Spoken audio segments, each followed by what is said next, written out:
Hey guys, welcome to the Blue Bridge. And Enzo Maresca's gone to war with the Chelsea fans, blaming them for the reason why Chelsea didn't win the game yesterday. And he even blamed them for one of the goals that Ipswich scored. So, I'm going to be talking about, should the fans boo the players when they're not performing? So guys, let's get into it.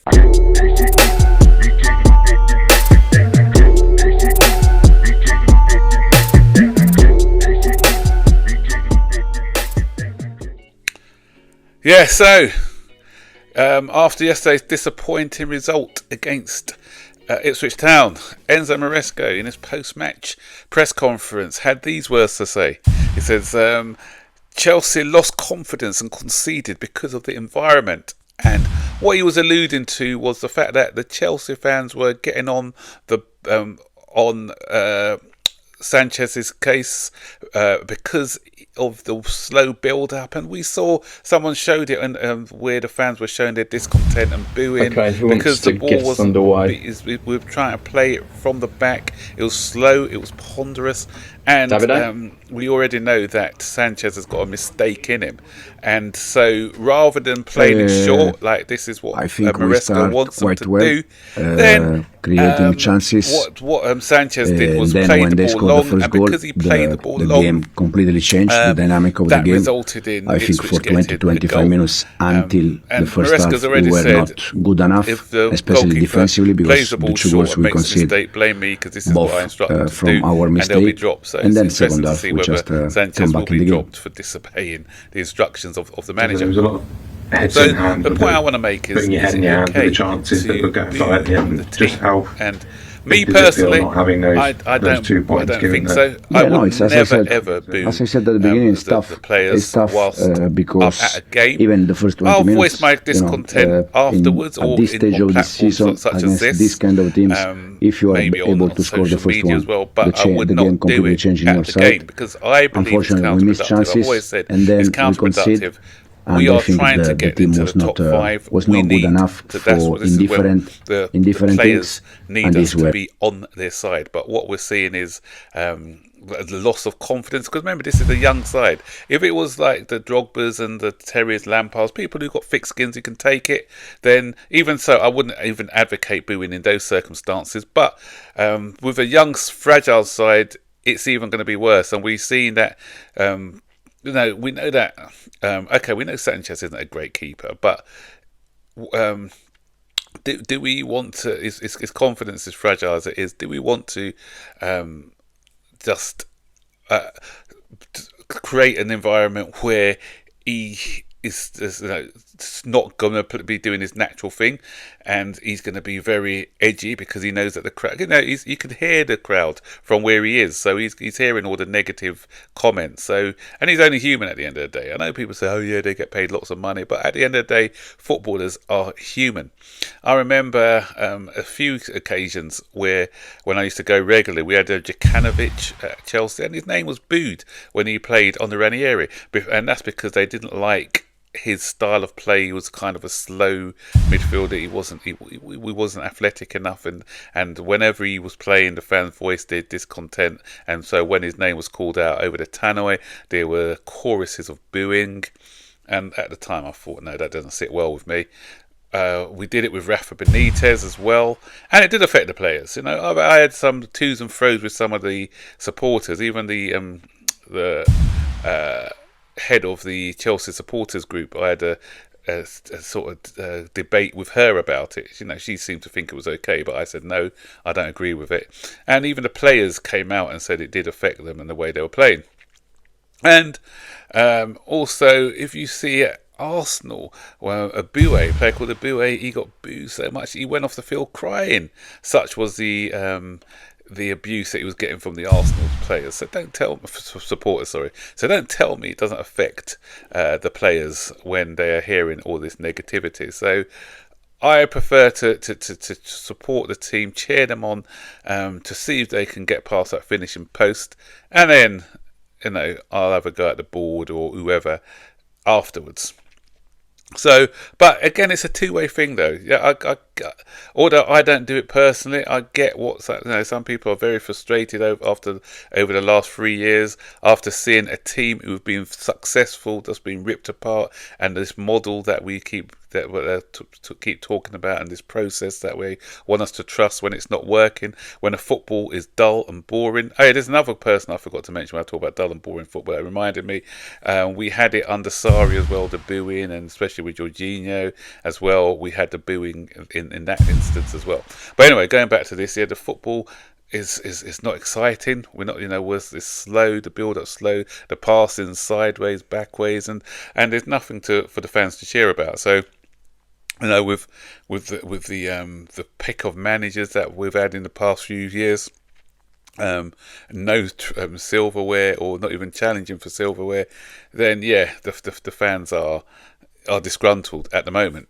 So yeah, I kind of get it from their point of view as well. But as I said, for me, I don't see how that's going to help this side. But then there's some stuff that I just want to look at, actually, some startling stuff as to why the fans can be disgruntled. So, first one, if I scroll down, it says Chelsea have yet to beat a side in the top 10 in 2025. And from the current standings, there have been only 4 wins against a top 10 team all season. Bournemouth, Brighton and Hove Albion, Newcastle and Aston Villa. So again, the fans are seeing that, not seeing the progress, not seeing anything on the pitch, and rightly so, they're a bit worried about where this project is going, because we have not competed against the top teams at all.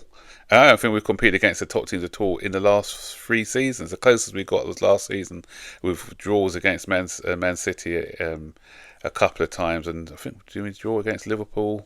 Yeah, and that's the only time we've kind of competed against the top team. I think we drew against Liverpool this season, but we haven't had any wins. I don't think since this new. I think I said something before. Since they've taken over, we haven't beaten Arsenal. We haven't beaten Manchester City. We haven't even beaten. We've beaten Manchester United once. So I would have considered them being a top side, but we haven't beaten Arsenal or Manchester City since the new owners have taken over.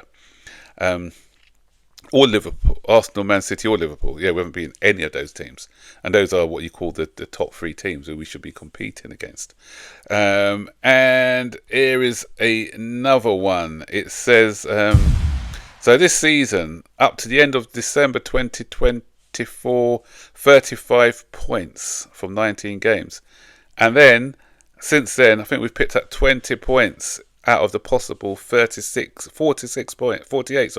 20 out of the next 48. So we're not seeing progression. If anything, we're seeing regression in the second half of the season. Whereas last season, up to December 2023, we had only 22 points in 19 games. That's 1 point, and goals per game was 1.79.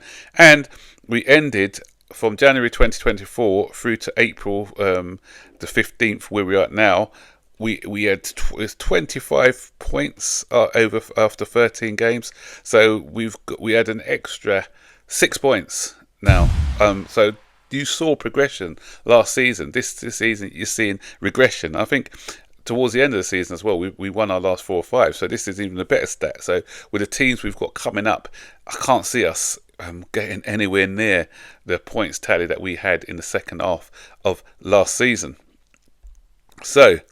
And here's another one. This is from Oliver Kay in Athletics, where he says, everyone at Manchester City accepts that they've had a bad season. Everyone at Manchester City accepts that they have a massive rebuilding job to do. But people at Chelsea are still trying to convince themselves and the world that they're onto a good thing.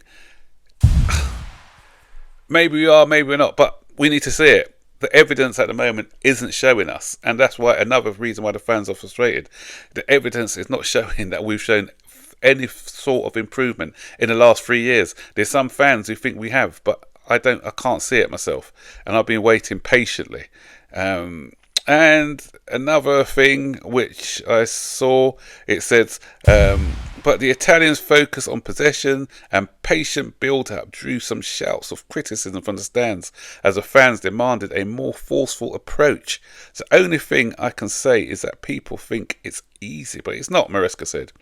I came to this club to play with this idea. For the moment, there is some doubt about the idea. The day after, I will leave. It's so clear. So there's a lot of doubt from the fans, but is there any doubt from the board? That's the question. There's the last report I heard is that his job is safe for now. We've heard those words before, job safe for now, meaning that if he doesn't complete the targets, which I still believe is qualification to the Champions League and winning the Conference League as a bare minimum, then I think that he may be in trouble. Do I advocate chopping and changing managers every couple of seasons? No, not really. But we need to get the right person in. And the thing is, it's not only about getting the right person in, it's about the people who are making the choices. And something that didn't sit well with me is something that Jacob Steinberg wrote, where he said Lawrence Stewart and Paul Winstanley enjoyed the support of Chelsea co-owner Behad Egbali, and that's where it lies. So even if we do get rid of Maresca, do I trust them to bring anyone else in who's going to do a better job? And that's why until we get rid of these two guys who are, for me, are ruining the club, then what's the point in changing a manager? If we're going to be bringing in another project manager, just stick with Maresca and see what he can do. I'm not a fan of his football, but giving him a second season, it may turn me around.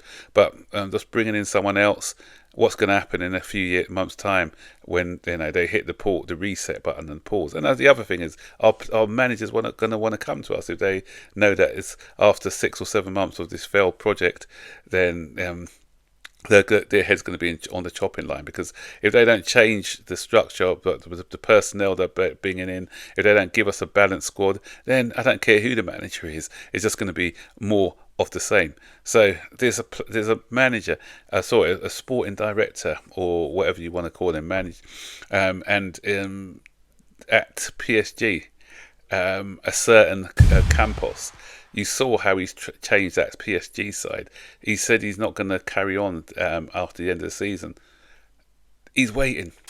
But it's too obvious. I don't think Chelsea, if Chelsea are a serious club, they're going to be all over him and to try and get him at the club. But we already seen what they've done. The likes of Enrique, who were available last season, Andy Flick, who were available last season, but yet they went for a unproven manager in Maresca. And so that's what I'm saying. I don't trust these guys to make the right decision. So, guys, that's quite a lot I've spoken about. First of all, booing. Do you agree with booing or not? Stick it in the comment section below. Would you trust Winstanley and Stewart to make the right decision if it came to sacking Maresca? Would you sack Maresca, yes or no? If you do, who would you bring in? Who would you trust them to bring in who can take over this project and make us great again? Stick your comments in the section below. Don't forget, like, subscribe, turn on post notifications so you'll be notified every time I make a new video. So take care. Bye-bye.